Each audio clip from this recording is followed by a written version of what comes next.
What's good, everybody? RJ Sheldon here, back with another episode of the BD Boys. As you see on the screen here, my good brother James Muenchow, aka Jimmer. How we doing, man? Well, we got through one holiday. Yes, it will. We got through one holiday.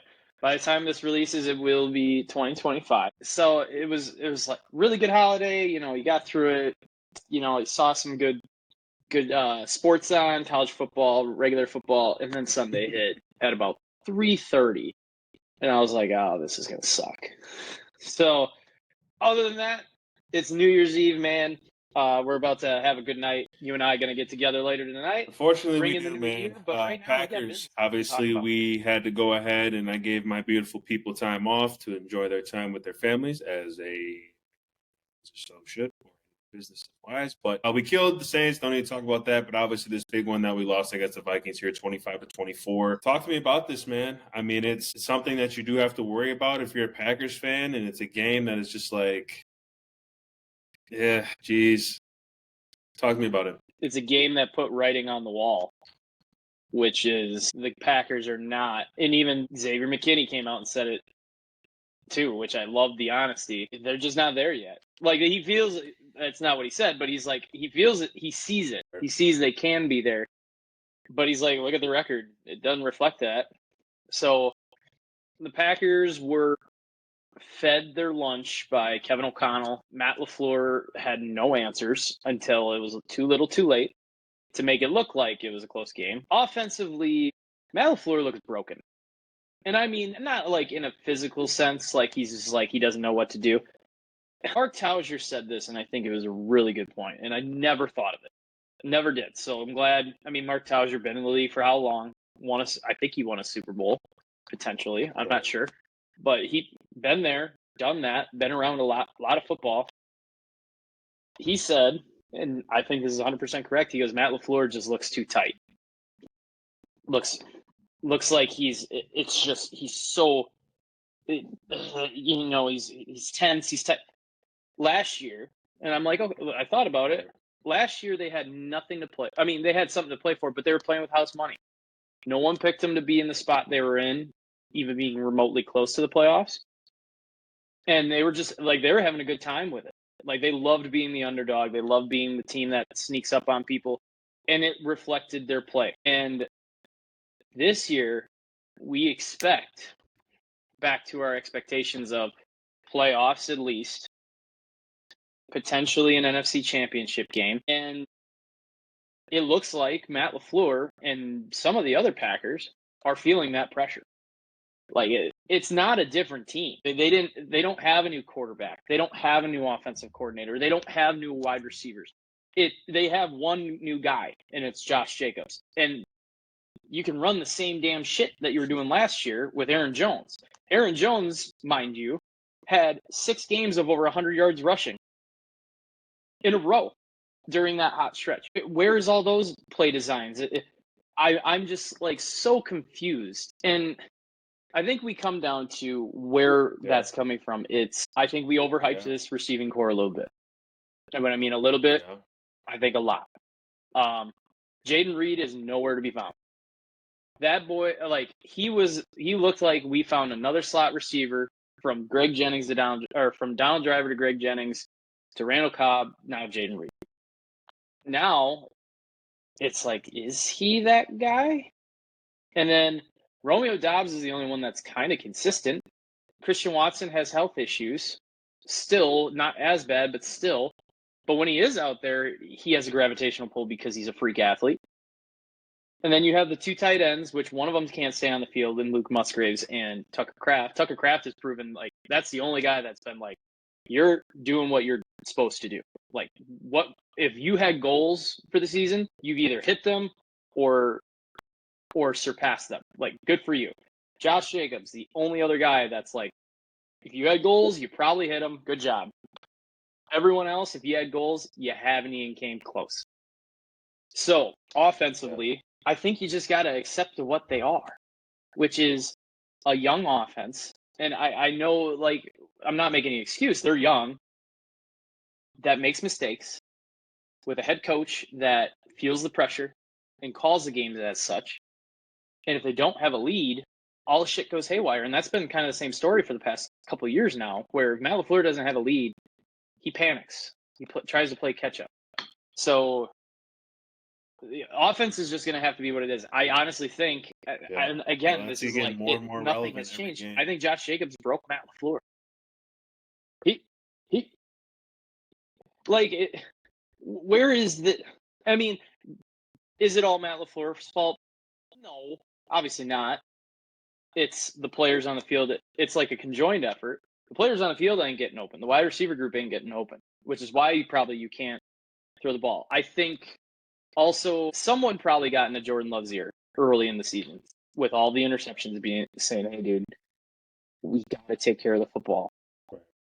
And what made Jordan Love so good was taking chances, gunslinging. Yes, who was he more like, Aaron Rodgers or Brett Favre? He's Brett Favre. And you know what? Mike Holmgren back in the 90s knew Brett was going to turn the ball over at least once a game, maybe twice, sometimes 5. He lived with it.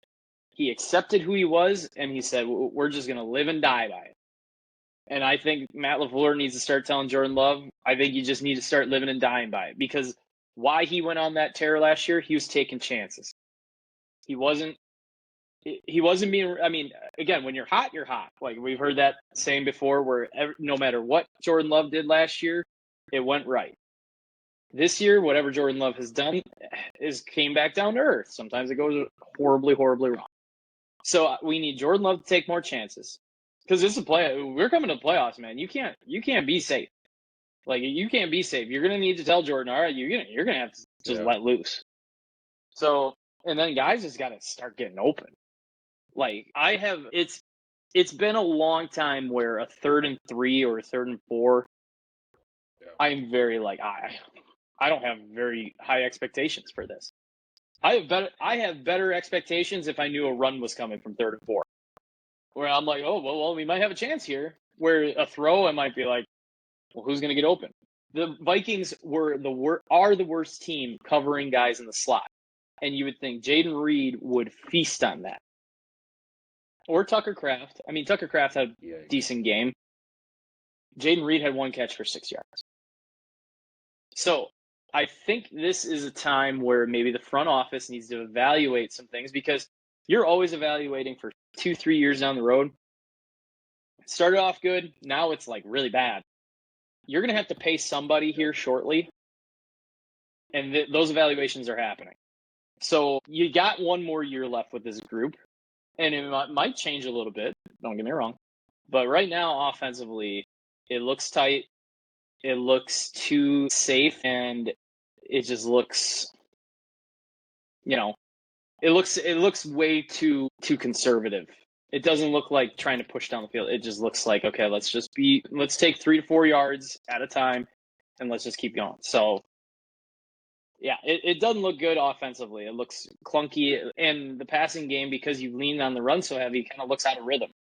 So they got a lot of things to do offensively, and I think, honestly, they need a guy.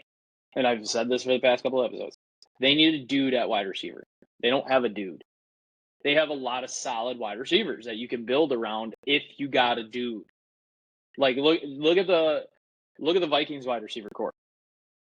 Obviously, you got the best wide receiver in football in Justin Jefferson. Jordan Addison is above average. Like I don't think he's like top 10, but he's above average. He can he can take the load if Justin Jefferson was out. We saw it last year. He can be a number 1 if he needs to be. And then who had the biggest game out of all of them? Some dude named Jalen Naylor. Like, random dude. That's what Green Bay has a bunch of. They have a bunch of Jalen Naylors who are solid wide receivers, but they're not. You would think one of them could be a Jordan Addison, where if you needed a number 1, you could, but they don't have a Justin Jefferson. That's unfair to say because, again, he's the best in the game. But they don't have a go-to guy like they used to with Devontae Adams. So they need a guy on offense. They need something to look where defenses look and circle that guy and say, we need to keep an eye on him. Because you saw it with Green Bay's defense. We'll get into that a little bit. So much attention was brought to Justin Jefferson where it opened up a lot of other things on the other side. Yeah, he only had 1 target and 1 catch, I think, in the first half. But look what was happening around him. So we'll get into that part. But I think Green Bay is starting to see that they need a guy, and they don't have a guy. They have a bunch of solid, good players, but nothing that I don't think it can It's carry just the so load interesting if to need just be in a see. game like that just Because happened. I'm just really big on coaching when it comes to the Packers. That's always just been the situation where we just don't figure it out when things aren't going our way, right? That game, we're not really able to run the ball. We got the refs really not on our side. We got shit that's just not happening for us right away. You know, Josh Jacobs fumbles the football. That right there basically took every tire out of the air out of all of our tires, basically, because it's very important to score right away when you go ahead and take ball away. And if the wide receivers aren't doing what they need to do, for God's sakes, we got damn near one of the best tight ends in Tucker Kraft. How are we not getting him involved? So, like, when I don't see shit like that is full-fledged on Matt LaFleur. And that's what makes me sick, because it's like last year, you would be on the right. You would do anything on the fly. And it's just like he couldn't do anything wrong. He couldn't do anything wrong. Everything he called turned to gold, which, hey, sometimes it just goes your way. But I think also we look at it, Minnesota's defense really clamped down on Green Bay's offense when they didn't have a guy like Christian Watson out there, where they need, okay, let's back up like 3 yards. Let's give it 3 to 4 yards. Make sure he doesn't go over the top. Even if he doesn't get any targets, people are still, we got to just be careful. Like, because if we're not careful, next thing you know, he's by us and it's 55 yards and we just gave up a quick score. Without him, you saw Minnesota, they just came down. They're like, try to beat us over the top, because we know you don't have anybody who can beat us over the top. So that helps too. So that just is more important, where if we ask the question, who do you pay first out of all this whole group? You pay Christian Watson. I've made my decision. We've had this conversation for about 2 weeks now. After seeing it, you pay Christian Watson.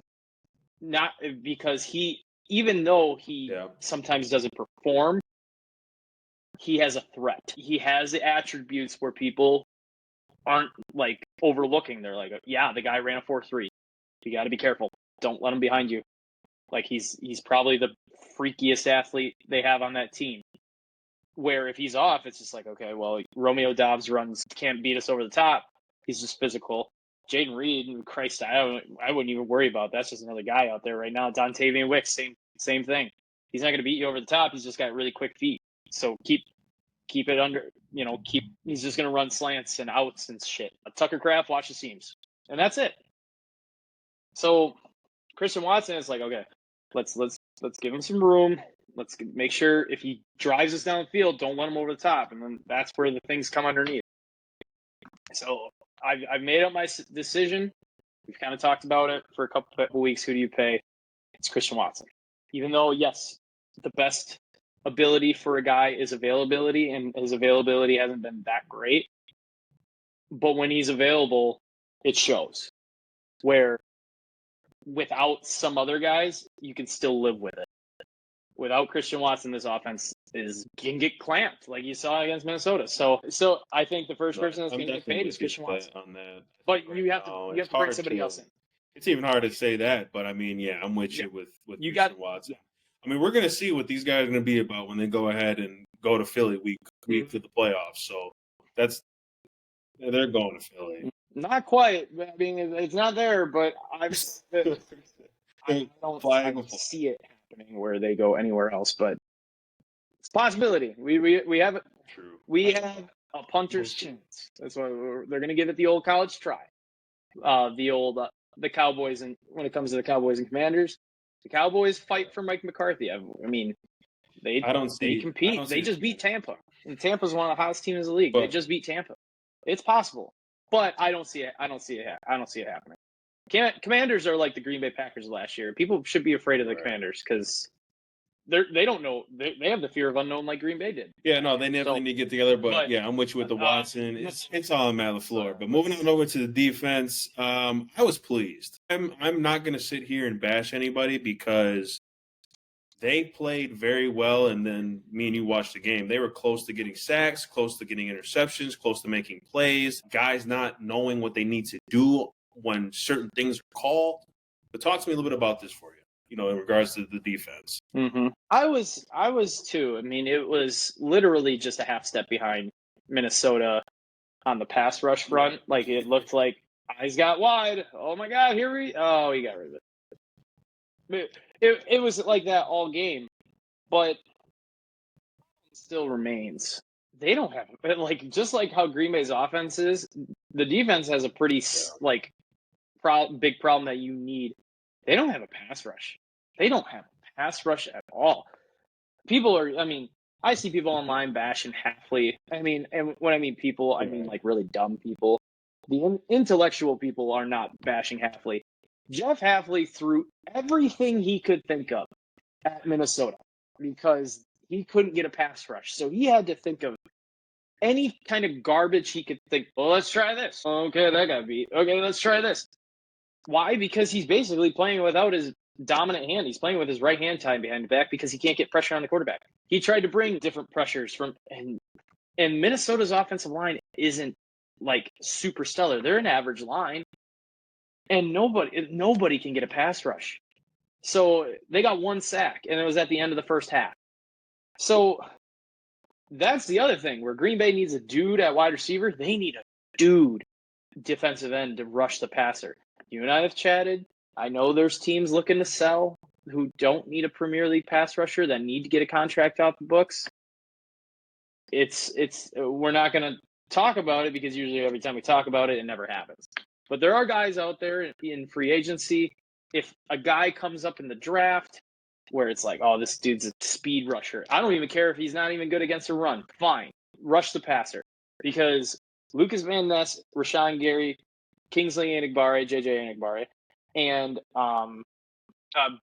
Brenton Cox. Brenton Cox brings like the one where I'm like, oh, he might be the best one right now. Just based on the form that they're playing in and how everybody's playing. Rashawn Gary, where are you? Like, you're this freak of nature athlete that came out of Michigan that everybody was like, dude, he's really good. Well, okay. We've seen flashes where all of a sudden it's like, dude, Rashawn Gary's like all over the quarterback. He has 3 sacks. Well, then like last year, he had a 3-sack game, and then he went the next 7 with a half a sack. So he's streaky. So I don't want streaky. I want consistent. I don't care if you get 10 sacks the whole year, or I don't even know if he has that. But I don't care if you get like 14 sacks. That's almost a sack a game. That's making an impact. So Lucas Van Ness is turning out to be God, a project that is going horribly DNs that were in that class for Green Bay. Freaking! Oh my God! They chose. Who did they pass the dude up? from Penn State that we were saying they should have drafted. Georgia defensive end. What the fuck is his name? And he's oh my God! He's on Miami right now. No. Was it Robinson? Yeah. Yes, it was Robinson. I know maybe Robinson would have been. They were projecting him late first round, and for Green Bay to pick him at 13 would have been a stretch, and people would have been freaking out. But I just don't see where. And we looked at Lucas Van Ness, what he did on the field, and we were like, huh? Like, dude didn't even start, really. Absolutely. But then you looked at his combine numbers, and you're like, okay, the dude's a freak athlete. That's project. That's a project. That's not drafting a guy who is proven Big Ten Player of the Year, SEC Player of the Year, or all SEC, all Big Ten. He was second team all Big Ten. You drafted a second team all Big Ten guy for his senior year, not like his sophomore year, for his senior year with the top 15 pick. Go get the proven guys. The guy they passed up on, they were like, well, he was a little small. He was only 240 pounds. The dude ran a 4.3. Can you imagine that running around the edge? Like, good luck. So Green Bay, that's a fuck up right there. They did it again. They're not very good drafting the first round. I mean, you said it on Sunday how like first round picks are kind of overrated. Like there's just not the type of first round picks that used to come out anymore, where you're finding better football players on day 2 of the draft, day 3 of the draft, because they're football players. They're not freak athletes who are projects. So they swung and missed big time on Lucas Van Ness. They had opportunity to draft somebody who's, okay, maybe this is your typical pick, but they try to get cute, try to put trust in their coaching staff. But guess what? Lucas Van Ness ain't it. I mean, this is year 2. The year 1, they sat him for most of the time, and then they got rid of Preston Smith this year. I was kind of like, okay, I was really happy. Don't get me wrong. I'm still really happy about that because his contract was horrible. But I was like, okay, Lucas Van Ness is probably going to start taking the snaps. And I just don't see it. I just don't see it. So they need to address that bad. I think that's 1-1. I mean, you could argue the cornerback situation, which that's another situation, it could be bigger. No. What helps a really good secondary? I live and die by this. What helps a really good secondary? It's a really good pass. Or what helps a secondary? It's a really good pass rush. You can have an average secondary. You have a really great pass rush. It's going to make those guys look phenomenal. Safety was an issue last year for Green Bay. Well, they shored that up. Cornerback starting to become a really big issue because the Ferrari we have has had a lot of mileage on it. And now he's just spending more time in the garage than he is out on the road. That's going to be an interesting situation with Jair Alexander. You and I both said it, and actually a lot of people are saying it, that this is probably his last year in Green Bay. He's becoming Aaron Jones of the defense, where Aaron Jones, if he's fully healthy, Green Bay probably doesn't get rid of him. We don't have Josh Jacobs. Did I have a problem with that? Not really. But in the grand scheme of things, Aaron Jones played 10 games. And then Green Bay struggled for the other 8 or 7 games because they didn't have a backup who could carry the load. Well, now you kind of do, so you could have lived with it. Not saying you should have, but they made the right decision. They still did. Now, if Aaron Jones played 15 games a year, they probably don't get rid of him. Just best ability is availability. Aaron Jones was not available a lot. Jair Alexander, not available a lot. And I don't know. There is something they're not telling us. There's something fishy going on right now that they're not telling us. And maybe we're wrong. We said the same thing with the Bakhtiari injury. Okay, well, he tore his ACL. He's going to be out for a year. Okay. Year went by. Okay, he's still not doing good. Okay. It turned out there was nothing that they weren't telling us. It's just the way he healed. Like, it just was an unfortunate circumstance where he hasn't seen the field since. Well, he played 1 game and then never saw the field again. Unfortunate circumstance. Maybe that's what's going on with Jair. Maybe not. Maybe there's something else that they're not telling us. So hopefully Green Bay could potentially trade him because I don't know how much dead cap money he has. I can imagine it's probably a little bit of a pretty penny. I just don't know who in the league is going to take a contract like that on a guy who doesn't play. Maybe Green Bay lives with it. Maybe they just say, you know what, well, let's give it 1 more year. And we'll see what happens. Because Jair Alexander, I will say this firmly, solves a lot of your problems last Sunday. Because here's the first thing. When Jair plays Justin Jefferson, those two do not like each other. It's not like they don't like each other on the field, but the buddies are up. No, they do not like each other. The video of those two at the Pro Bowl where they had to be standing next to each other for the photo, and those two were looking in the opposite directions, not giving each other any time of day. I was like, oh, they do not like each other. Jair shines in those moments. And he said it. I mean, he says that every game. Well, if I'm playing, they probably don't. We probably win. They had to double Justin Jefferson and brought a lot of attention away from elsewhere and left a lot of one-on-ones. Jair's there. You're like island. All right, everybody else, let's figure it out over here because Ja's got 18 locked. And you know what?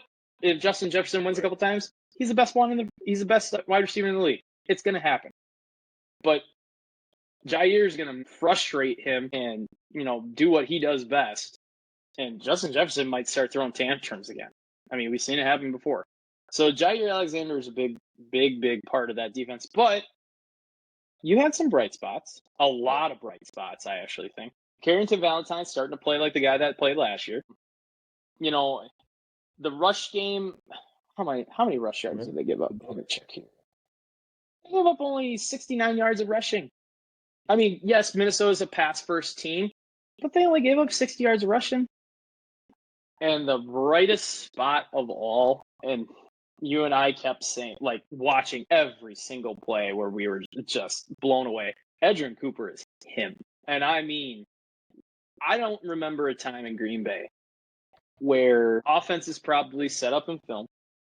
Yeah. And the first thing they see on defense is, here's number 56. We have to keep an eye on him at all times because he can rush the passer well. He can defend the deep middle really well. And he is literally everywhere in the run game. He is him. Like, every tackle, he had 11 tackles, 8 of them solo, and 4, count them, 4 tackles for losses. That's stupid. That is unreal. So Green Bay found a guy. We can call it a diamond in the rough because I think he was a 3rd-round draft pick, but he was the best-rated linebacker out of the draft. But, oh, my God, there are some plays where he made where I was like, that's just not even fair. For a rookie to be doing that, that's just crazy. So Green Bay's middle of the field is pretty solid right now. Let's just say that, with Xavier McKinney, Edgerrin Cooper, and Devontae Wyatt and Kenny Clark. Like, that middle's pretty solid up, and usually the middle was the problem. Now we just got to worry about the outsides, and the outsides are kind of a little bit in shambles. So, bright spot on defense, and again, coming to a conclusion on this, Green Bay is a good football team. I don't think anyone's going to say anything different. They're not a great team, though. So, I think that's what we have to expect from this team is they're good, and they'll compete. They still compete. Like, that's the other thing I really like is they were down 20-3, and next thing you know, like, they're lining up for a field goal. Me and you are packing up, ready to go, and they miss it. And it's like, well, I guess let's just stick around and see what happens. The next thing you know, it's 25-27. You're like, we have a chance to win. Like, we have an opportunity to maybe get the ball back and have a chance to win this game. What?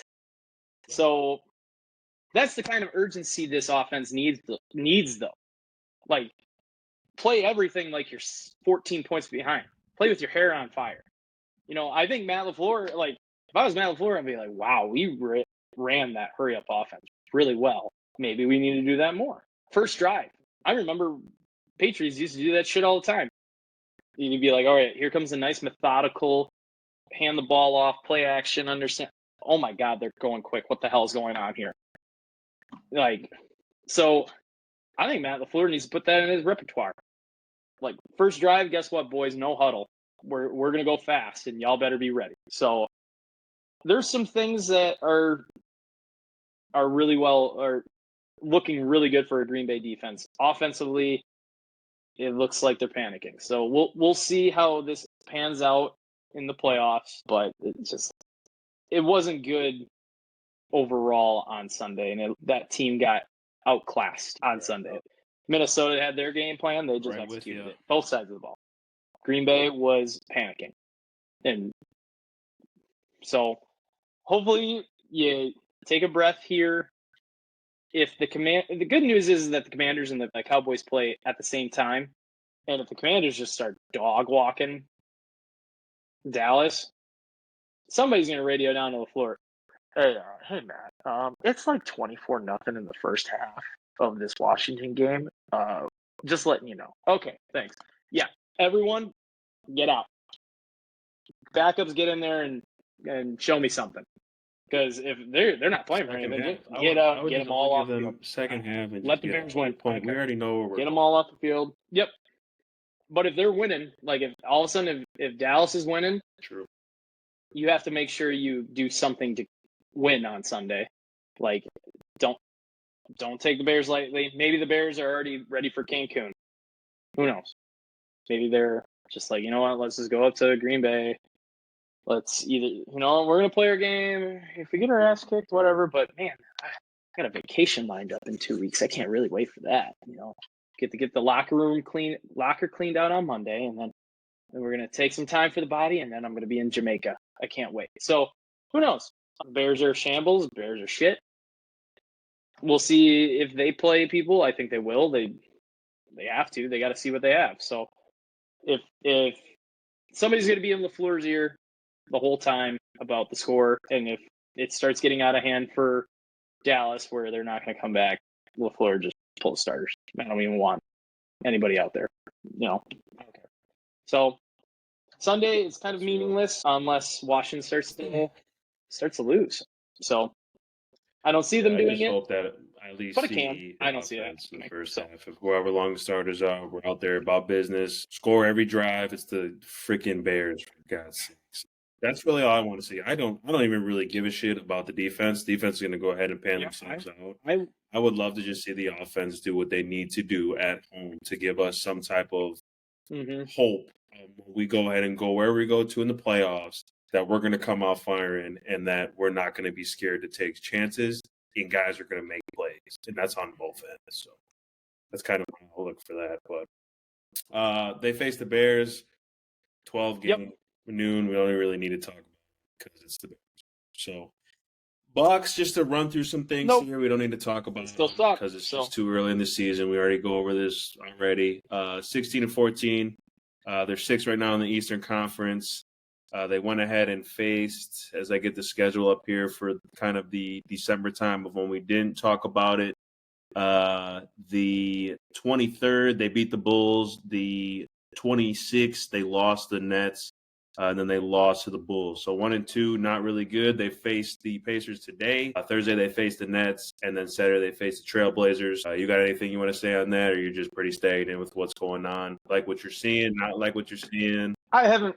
Not a lot of Giannis and Dame been playing these last 5 games. I think they're kind of just like into that. Okay, look, you guys. They went through a really tough stretch in their schedule where Dame and Giannis are playing a lot of minutes. And now they're in a part where it's like, you know what? One or the other could play. We'll figure it out. And then I think they're going to revamp up after maybe January. If you got another touch stretch, all right, Giannis and Dame, you're going again. Chris Middleton looks better. He's on the floor a lot more. That's all I care about. Just him get minutes. Bobby Portis apparently is playing a lot better. You know about it for sure. Every time he plays really well, Tony decides to text me about it. Yeah. Oh, I mean, I'll go fuck yourselves. But, I mean, it's the NBA season. They could go on a run in March to April, and next thing you know, they're the 3 seed, or they could be in the playing games. So, nothing really. They play Indiana. Tonight. Yeah, they play in 6 minutes. So we might have something to watch. But not a lot of Giannis and Dame. That's what I've been seeing. They're still kind of where we thought they were at, even without Giannis and Dame. So, it's a long NBA season. You can tell they're just worried about being healthy for when the time comes to really gear up and turn into high gear. So nothing really to report on that because it's the NBA. It's football right now. It's really you could really tell how much football. I mean, Christmas Day, you had 2 NFL games on Netflix that pulled 24 million viewers for the day for blowouts. Really bad, like really not good games. The NBA had 5 games and they pulled 12 million. That's the state of how much NFL is king. NFL is king. All the other sports, you're peasants. Wishing that you, and yet the NBA still gets multi-million, billion-dollar deals. It don't matter. People want to watch football, college football, and professional. Like college football's too. Put it right underneath the NBA. The NFL.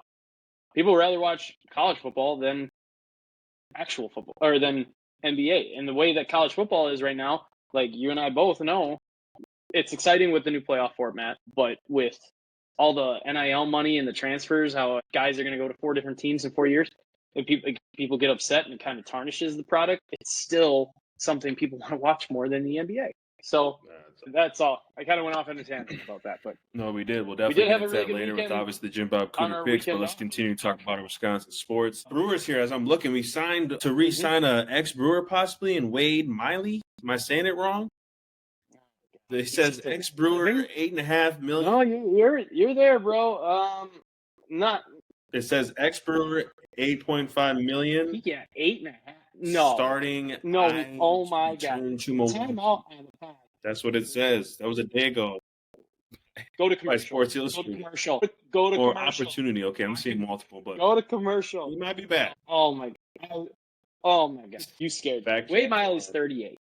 He had to. No, he's 38. I No, just he saw. is. He is. I'm You know, you I'm gotta gonna check put to a make lot sure of you're money on it. Come on now. Go on. Look it up. I dare you. I double dare you. He is coming off a Tommy John surgery. He is not something that's going to tip the scales for the Brewers. He's going to be a guy that maybe eats up an inning, or not eats up an inning, is going to try to eat up innings, because the beginning of the season for the Brewers, I don't know what honestly, I don't know what their starting rotation is going to look like. It's going to look, I think the three of them for sure. Actually, I don't even know about Brandon Woodruff, because Woodruff had that shoulder injury that kept him out for a year. So he's getting up there. Here we go with ages again. Welcome to Jim Bob Cooter guesses ages. That's even worse. Brandon Woodruff is 31. I'll take it. He's 31, shoulder injury, and healthy. I mean, Woodruff was 98 miles an hour, change up, hard slider, like really good. It was between him and Burns. Who are you going to pay?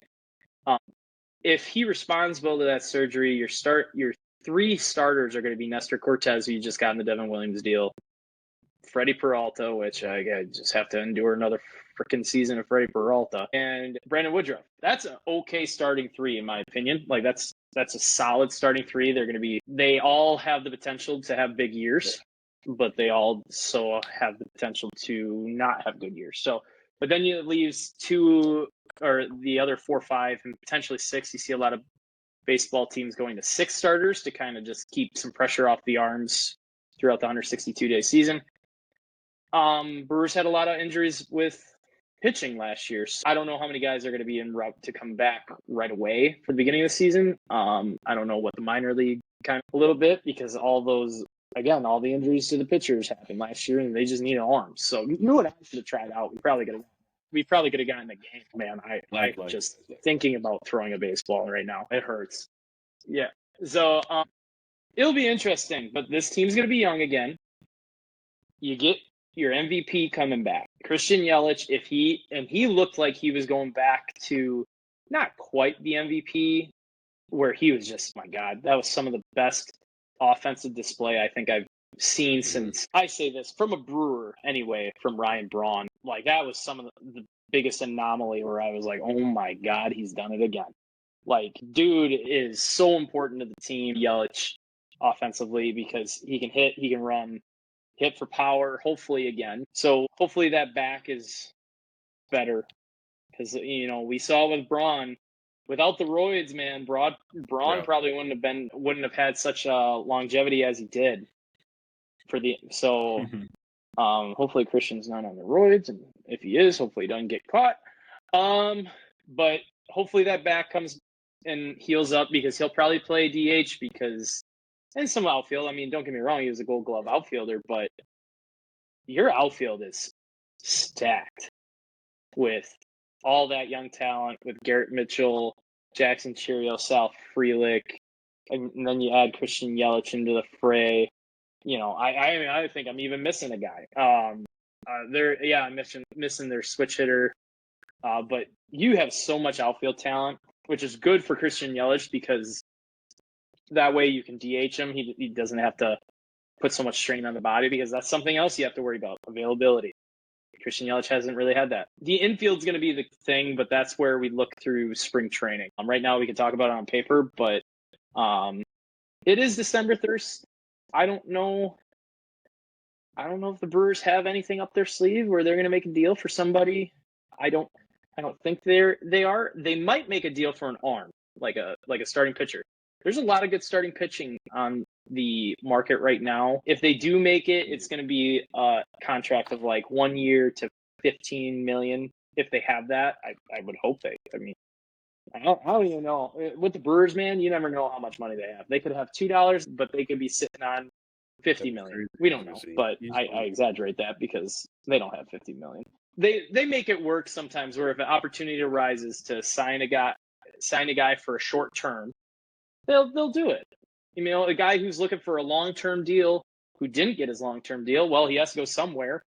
hey, we'll give you like 1 year of the long-term deal, like 1 year, 20 million, because that's what apparently arms are going for nowadays. But 15, 20 million, maybe 2 years. Maybe we'll give you 2 years, 20 million a year. So you can, or 15 million a year. And then if you do really well, go ahead and free agency, get your big money contract. So we'll see. A lot of season left, off season left for baseball, even though there isn't a lot of off season left. Pitchers and catchers report in 6 weeks. So baseball season's coming, everybody, and you don't know it yet. Absolutely. But when it We'll hits, just go real quick over some Badger basketball stuff. Just to go ahead and hear kind of what's on the lineup for them. Big Ten play does start Friday for them. Iowa versus Wisconsin. That one's at the Kohl Center. And then Wisconsin versus Rutgers. That one is on Monday. So we'll obviously go ahead and be on the up and up on that. And then obviously you don't care for this, but my people that I do know do care. Marquette places Providence today. And then Creighton, they face them on Friday. So we'll definitely be in the loop with those basketball teams. Hey, man, it's hard to watch college basketball in the beginning of the year because most of when they start in October, it's just mostly ramp up games. Like you get your one little, like really, really high profile game every now and again. But I tell you what, man, with the expansion of the Big Ten Big Ten basketball, I humbly thought Big Ten was one of the best basketball conferences, if not the best basketball conference in college. You can argue the Big East with me. You can argue the ACC. As an overall conference, I think the Big Ten was the best. Now you're throwing in some of those West Coast teams where they love their basketball. Like we've ran into Oregon a couple times in the dance, and that was some of the really, really good, entertaining games for Wisconsin versus Oregon. We ran into UCLA. We ran into USC. So now you have to go see those guys all the time. I'm actually very excited for Big Ten basketball, and I kind of started indulging. I mean, when I was younger, when you and I were kids, man, we used to watch almost every single Wisconsin Badger basketball game. It's a long season now. Like it is just a lot. We're adults now, unfortunately. We have to actually do adult things instead of just sit around all day. But I am really excited to see how the Big Ten looks with the new teams because they're good basketball schools too. Like they're not just good football teams; they're good basketball schools. So it'll suck sometimes. Like, well, Wisconsin plays UCLA tonight. Yeah, I'm not staying up. I'm not staying up for that. No thanks. I'll just check the score. Yeah, I'll just watch the highlights tomorrow. Yeah. But when they come here, we're like, oh, USC's coming to play Wisconsin at the Kohl Center. All right, let's do it. So it'll be fun. I think Big Ten basketball is very underrated entertainment wise. I think it's very entertaining overall, all around. So that it's going to kick up here, and then the next thing you know, we'll be with that obviously being taken care of our Wisconsin. It is time for Bob Cooter Picks, and we are going to go ahead and start with the college football playoffs as the teams that went ahead and won. Texas went and beat Clemson. Ohio State absolutely killed Tennessee. Penn State killed SMU, and Notre Dame beat Indiana. So for today's game, Penn State versus Boise State, as I'm looking on ESPN, Penn State is getting 11.5 to win this game. Take that 11.5, Penn State. Boise State's going to try to do what they did all year, which is run the football with the man who should have won the Heisman. But it was pretty close. It was close. It was split 50-50, and I think that's what the view is on everything. But my vote would have been for the kid from Boise State. They're going to try that, and Penn State's going to laugh at them because Penn State is so physical. I think people need to start paying attention to Penn State badly. Like, I mean, don't get me wrong, they were a top 4 team, so maybe I'm saying that a little weird or like, duh, we know Penn State. I think Penn State's probably, if I'm looking at it right now, sweeping declaration, Penn State's going to make the national title game. I think Penn State, what they're doing, how they played Oregon, they can go toe-to-toe with a team that has a high-profile offense. And if you want to be physical with them, they can do that too. So I think with their versatility on the way they can win football games, I think they're going to be one of my picks to make the national championship game. So, but this game, I think Boise State's going to get their ass. And then we got Texas versus Arizona State. Texas is getting 12.5. I'll take that still. But Arizona State is tricky. If this was if all these games were in the homes of these places, I think it'd be a little different. I'd have a little different outcome, but I still think I'm going to take Texas on this one. I think it's just a matter of that they're just too much. Texas is just too good. If Arizona sticks with them, yes, but eventually they're going to wear down. And 12.5. Texas is talent. And then Ohio State versus Oregon. Yes. This is obviously the game of the week. It was really close the first time these two played. I'm going with the Ducks. Give me the points. Fuck Ohio State. I will. Fuck Ohio State. I've never liked Ohio State. I am a realist person, but in this case of Oregon getting 2.5 points. Last but not least, here Notre Dame was Georgia. Georgia's we're going only quack. Taking Georgia. All right, we'll see how that works out, but that's definitely looking very nice. But let's move on over to the NFL. We'll go ahead and just run through these real quick. Saturday, which is Saturday it is. The whopping Browns versus the Ravens. The Ravens are getting 17.5 is home for the Ravens. Do they even have anything to play for? Do they have anything to play for at this point? The number 1 seed is locked up. I gotta look at it. Hold on. We're taking another commercial break, ladies and gentlemen. Thank you for your patience. I think they might sit them. Do they? If they don't have anything to. They don't think. No, I don't think they have anything to play for. And they're still. This is all off real, so it might change, but I don't see that number changing. It is. Give me the Browns. That's a lot of wood. Bengals versus the Steelers. The Bengals are on the road getting 1.5. This is a good game. I think this is going to be good. Give me the Bengals. Yeah. I think that's a team where people don't want them in the playoffs. I understand that their defense is bad, but they can put up 50 points if they wanted to.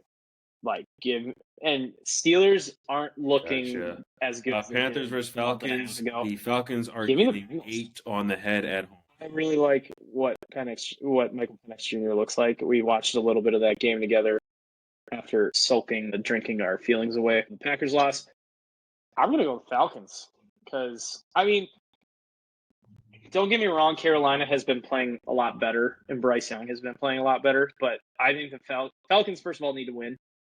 And I think with the new quarterback boost that they have because of Penix, I think they have to win. So I think they're going to get a little desperate, and I think they're going to try to put their foot on the gas a little bit more than usual. So they only almost beat Washington, which would have been really nice. Yep. In Jerry World. You know what? Just solidify it now. I'm going to take the Commanders -4.5. And then we got that game, obviously, Bears versus the Packers. Packers as of right now. This is tricky. Because Green Bay might let up, but the Bears want to end their season high note. I'm going to take the Bears. What was that, 9.5? I'm going to take the Bears because I think eventually Green Bay is going to put the backups in, so that leaves the door open for a backdoor cover. And so I'm going to take the Bears because with the way things might. We got Jaguars versus the Colts. Man, the Colts just got dick slapped and tallywhacked all over New York last week. I'm taking the Jets.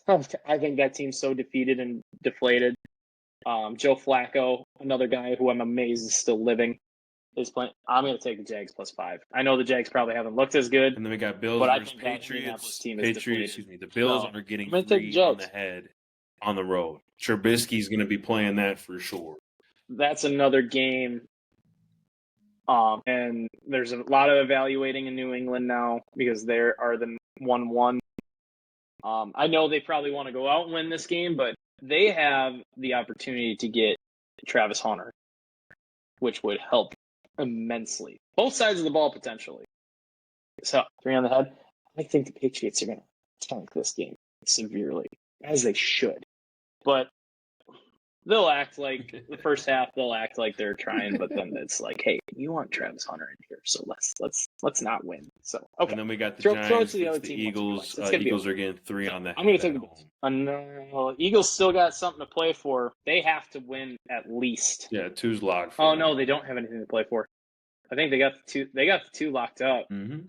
I forgot that the disgusting Sunday night game is the battle for the 1. Question is, do they play?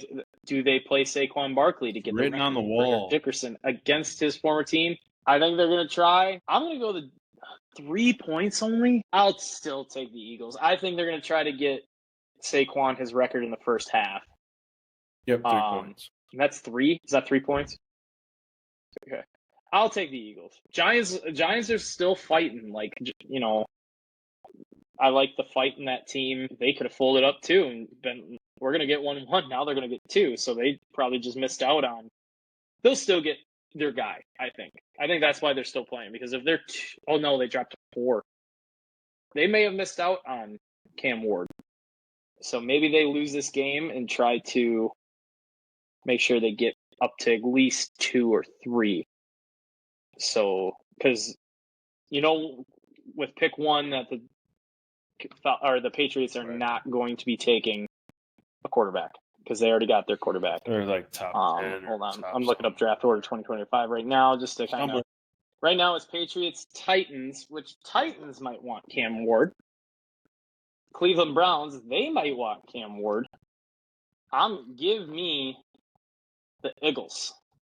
Saints vs. Buccaneers. Buccaneers are getting 13.5 at home. To lose this game. And the Buccaneers need to win. Texans versus Titans. The Titans are getting 1 point as of right now at home, which is insane. I think the Titans might have this locked up.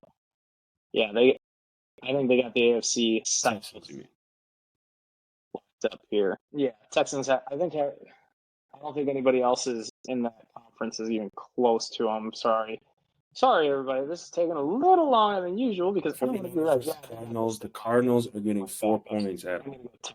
Cardinals even win this game. No, they're eliminated. They're 7. They're just playing. See West. Actually, I think they're eliminated, aren't they? 49ers. Yeah. Who are they playing? You can pass. 4 on the head. Arizona. What was the number? I just don't see why any team would stroll out. We're going to play. All of them guys are going to play. Like, why would you stroll out? I know you want to win, but at the same time, give me.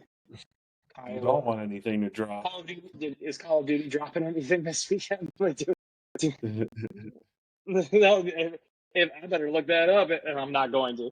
But if I'm going to pick the cards, but if all of a sudden I get a notification that like a new expansion pack or new maps dropping on Call of Duty this weekend, I'm going to be fucked. Because Kyler going to be playing that shit until damn near game time. Like, oh, I got game time in 15 minutes. I got to leave.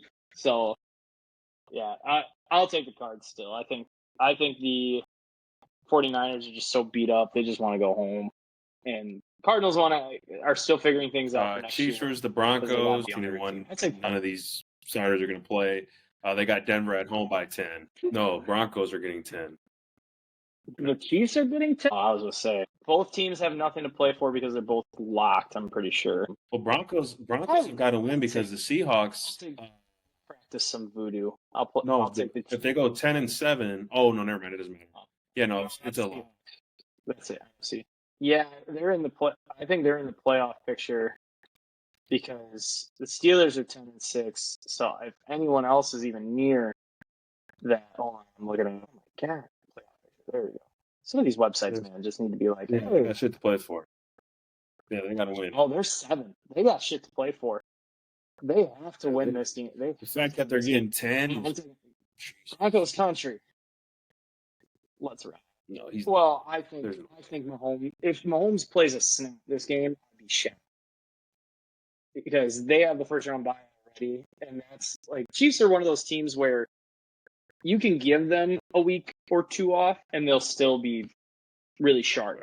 Like they always were like that, where they just all right, we'll take 2 weeks off, and then they look like. So I'm going to take 10 because Broncos need to win this, and I think with Sean Payton, I know how he works.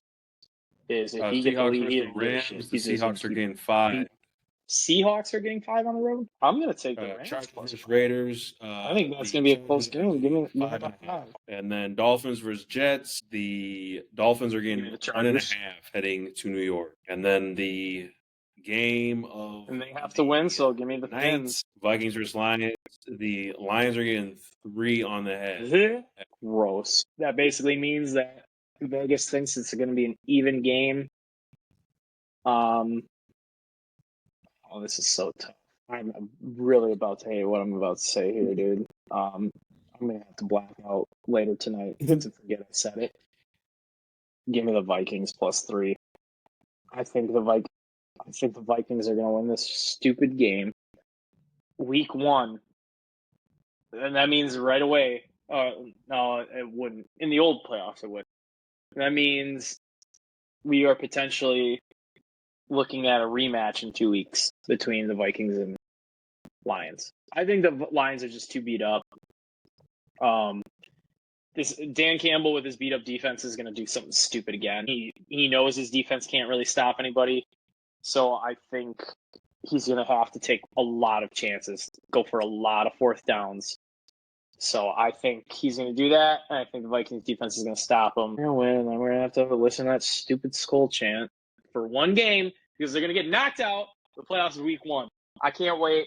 I can't wait to come on here after week 1 or the divisional round when the Vikings just poop the bed at home, and I get to laugh at all of you. So I can't wait. I don't even care if the Packers lose. Like y'all celebrate like you won the Super Bowl when you beat us. So guess what? I might hang a banner. There's some room on that wall over there. I can do that. I'm gonna order a banner. I'm gonna be like Big Cat, first round exit, and then guess what? Some guy's gonna make $160 million for winning one game. Daniel Jones, and that's probably why he's on the team. He's like, hey guys, thanks for giving me that money. Appreciate that. So Vikings are going to win this one. I think they're going to win the 1 seed, and then they're going to have to play someone really good finally in the playoff picture. So if they go 1, well, then they would have to play the Vikings again. But if all the favorites win, then like Tampa Bay is going to have to go there. I don't know. Tampa Bay. Okay, let's say they win that, and then guess what? Then you got to deal with Philadelphia. Again, I think Philadelphia is just really, really good. I think they can get got, but they kind of seem to be like the team that Green Bay is. If they get got, it's because they got themselves. So, but yeah, I think the Vikings are probably going to win this game. But if Detroit wins it, I won't be as upset. I'll be like, whatever. But then the Vikings are going to go to Tampa Bay, and they're probably going to lose that game. So they're going to be a first-round exit, everybody. Hate to tell it. Whoever's wearing purple, listen to this. You can come at me on Twitter, but they're going to lose. They're going to lose first round. It's going to be funny. I'm going to laugh a lot. That's so, 2024. That's the episode, ladies and gentlemen. With that, we appreciate you guys. Happy New Year, all that great stuff. We will see you next year. Peace out.